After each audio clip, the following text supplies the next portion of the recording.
আওয়ামী দুঃশাসনের কবলে পড়ে আমরা 17 বছর বাড়ি ঘরে থাকতে পারিনি। ইভেন আমরা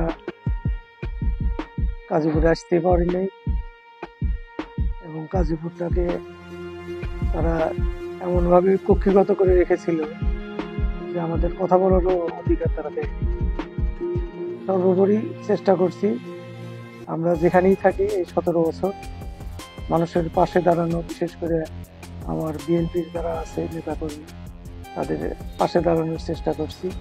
তাদের বিপদে আপদে আমরা সর্বাত্মক সহযোগিতা করার চেষ্টা করছি এবং আমরা আসলে ওই রকম নেতা না, আমরা মানুষের ভালোবাসার রাজনীতি আমাদের মধ্যে আছে। আমরা মানুষকে ভালোবেসে আমাদের রাজনীতি, ভালোবাসার রাজনীতি এবং ভালোবাসা দিছি বলেই আজকে 17 বছর পরে আমরা মাঠে আসছি।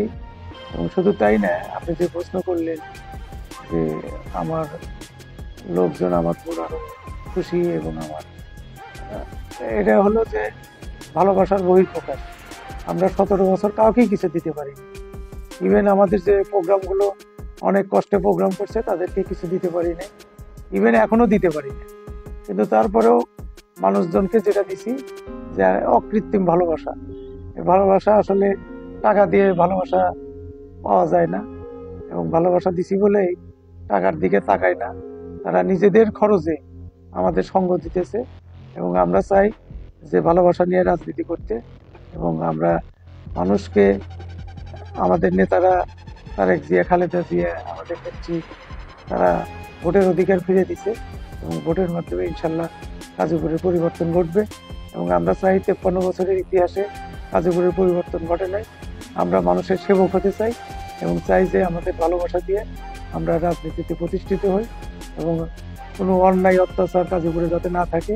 বিগত সরকারের আমলে জয় সাহেবের সময়ে যেভাবে গাজীপুর চলছে ইনশাল্লাহ ওইভাবে গাজীপুর আমরা চলতে দিব না। আমরা চাই গাজীপুরে সহাবস্থান হোক, তারা করে নাই, কিন্তু আমরা চাই যে সবাই মিলে রাজনীতি করতে এবং মানুষের ভালোবাসা দিয়ে আমরা রাজনীতি করতে চাই এবং আমরা গাজীপুরের উন্নয়ন করতে চাই, গাজীপুরের পরিবর্তন আনতে চাই।